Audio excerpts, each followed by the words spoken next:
اعوذ باللہ من الشیطان الرجیم بسم اللہ الرحمن الرحیم وَكَمْ قَصَمْنَا مِنْ قَرْيَةٍ كَانَتْ ظَالِمَةً وَأَنشَأْنَا بَعْدَهَا قَوْمًا آخَرِينَ فَلَمَّا أَحَسُّوا بَأْسَنَا إِذَا هُمْ مِنْهَا يَرْكُضُونَ لَا تَرْكُضُوا وَارْجِعُوا إِلَى مَا أُتْرِفْتُمْ فِيهِ وَمَسَاكِنُكُمْ لَعَلَّكُمْ تُسْأَلُونَ صدق اللہ العظیم۔ اور کتنی بستیوں کو ہم نے پیس ڈالا جو ظالم تھیں، گنہگار تھیں، جس میں بسنے والے لوگ سرکش تھے۔ وانشأنا بعدہا، اور پھر ان کے بعد ہم نے اٹھا کھڑا کیا قومن آخرین، اور قوموں کو، قوم نوح کے بعد قوم عاد، قوم عاد کے بعد قوم سمود۔ فلما احسوا باسنا، تو جب انہیں احساس ہوا کہ اللہ کا عذاب آیا چاہتا ہے، جب اس کے آثار شروع ہو گئے، اذا ہم منہا یرکضون، تو اب وہ لگے ایڑیاں رگڑنے۔ لا ترکضوا، اب ایڑیاں نہ رگڑو، وارجعوا الی ما اترفتم فیہ، اب جاؤ ذرا واپس اپنے اسی محلات میں جہاں تمہارا وہ سامان جو ہے عیش کا وہ پڑا ہوا ہے،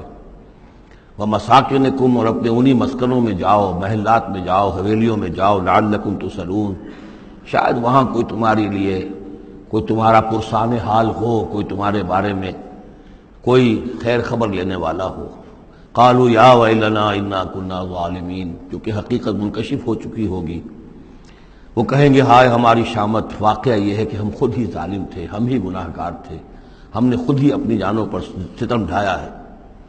فما زالت تلک دعواہم، تو یہی وہ کہتے رہے، یہی ان کی بات رہی، ان کے زبانوں پر یہی بات بار بار آتی رہی، حتی جعلناہم حصیدا خامدین، یہاں تک کہ ہم نے ان کو بنا دیا، دو الفاظ آئے ہیں، حصید وہ کھیتی جو کٹ چکی ہو، جو ویرانی کا منظر پیش کر رہی ہو، اس کھیتی کے مانند جو کٹ چکی، یا خامدین وہ آگ جو بجھ چکی، وہ شعلہ کے جو بجھ چکا اب راکھ بن کر رہ گئی ہو، بجھی ہوئی راکھ یا کٹی ہوئی کھیتی کے مانند ہو کر رہ گئی۔ وما خلقنا السماء والارض وما بینہما لاعبین، اور ہم نے آسمان اور زمین کو جو کچھ ان دونوں کے مابین ہے کھیل کے لیے نہیں بنایا ہے۔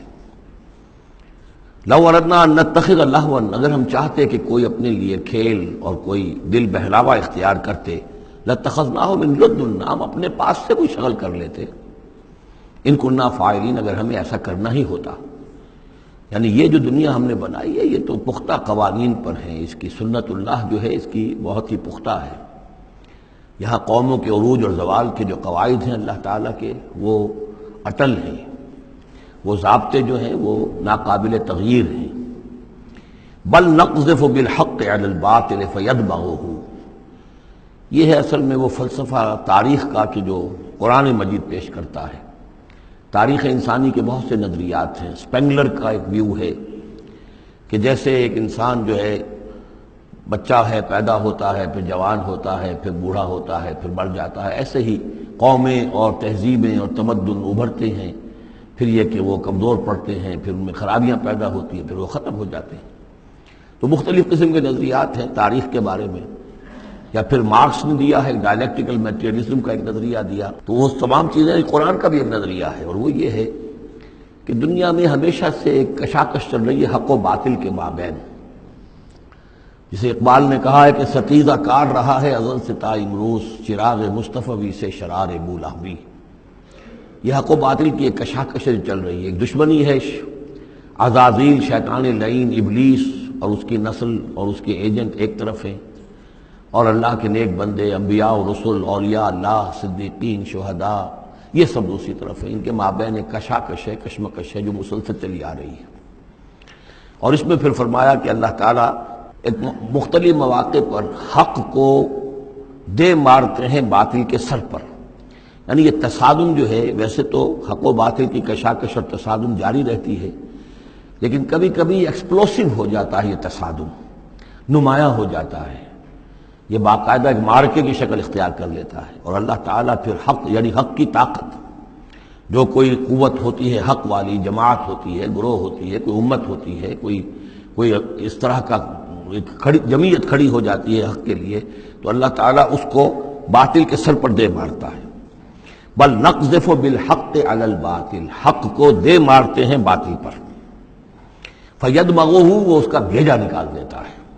فاذا ہوا زاہق اور پھر وہ باطل جو ہے وہ یقیناً وہاں سے کھسک جانے والا ہوتا ہے، وَلَكُمُ الْوَيْلُ مِمَّا تَصِفُونَ اور تمہارے لیے تباہی ہے اس سے جو تم کہہ رہے ہو۔ اسی میں ہے جو اس دور میں پھر جو ایک بڑا زبردست معرکہ ہونے والا ہے جس کا میں نے کل بھی تذکرہ کیا، آرمگڈون، جو کرسچین ٹریڈیشن کی روح سے، اور ملحمۃ العظمیٰ وہ جو حضور صلی اللہ علیہ وسلم کے فرمان کے مطابق، جس کے لیے کہ علامہ اقبال نے بھی بڑی صحیح جو ہے وہ ایک پیشن گوئی کی ہے یا نقشہ کھینچا ہے کہ دنیا کو ہے پھر معرکہ روح و بدن پیش، تہذیب نے پھر اپنے درندوں کو ابھارا۔ وہ تہذیب جس کا میں تذکرہ کر چکا ہوں سورہ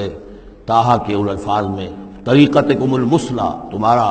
مثالی تمہارا کلچر، تمہاری تہذیب، تمہارا نظام، اس کو بڑا خطرہ درپیش ہے۔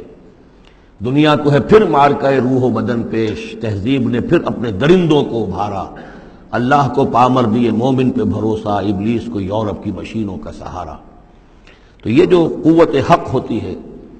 کوئی جماعت جو تحریک، کوئی جماعت، کوئی طاقت، کوئی جمعیت جو حق کو لے کے کھڑی ہو جائے، تو اس کے لیے بھی اقبال نے جو بات کہی ہے کہ صورت شمشیر ہے دست قضا میں وہ قوم، یہ گویا کہ اللہ تعالیٰ کے ہاتھ کی وہ تلوار ہوتی ہے کہ جس سے وہ باطل کا قلع کما کرتا ہے۔ صورت شمشیر ہے دست قضا میں وہ قوم، کرتی ہے جو ہر زمان اپنے عمل کا حساب، اپنا محاسبہ کرتی ہے کہ ہم کیا کر رہے ہیں، کہاں جا رہے ہیں، صحیح جا رہے ہیں، غلط جا رہے ہیں۔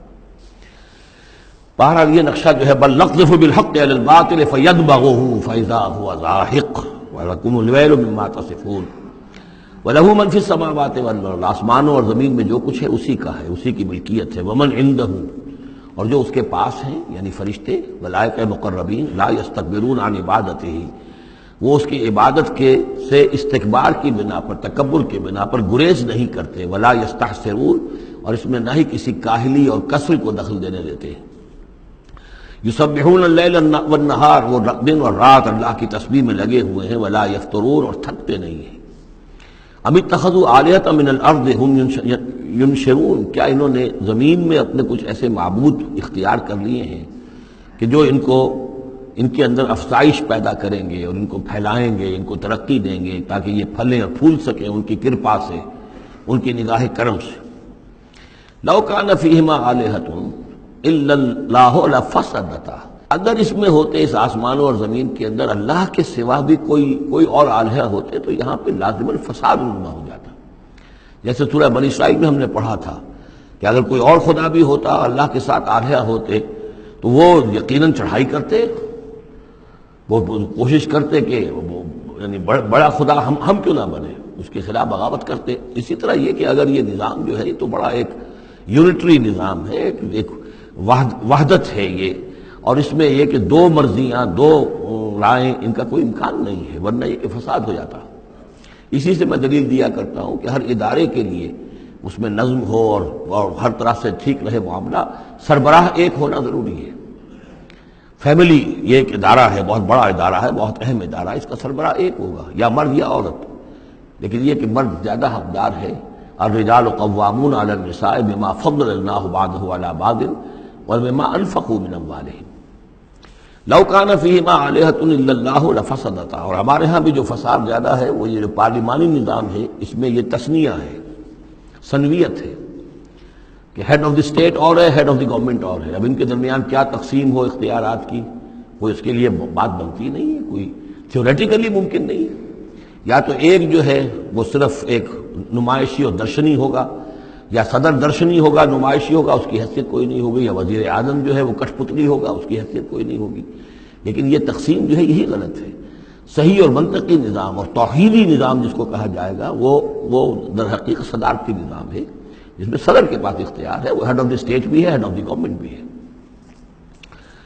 لو کان فیہما آلہۃ الا اللہ لفسدتا اگر آسمان اور زمین میں کوئی ایک اللہ کے سوا کوئی اور الہ ہوتے تو ان دونوں کے اندر فساد رونما ہو جاتا۔ فسبحان اللہ رب العرش عما یصفون تو اللہ پاک ہے، پاکی ہے اللہ کی جو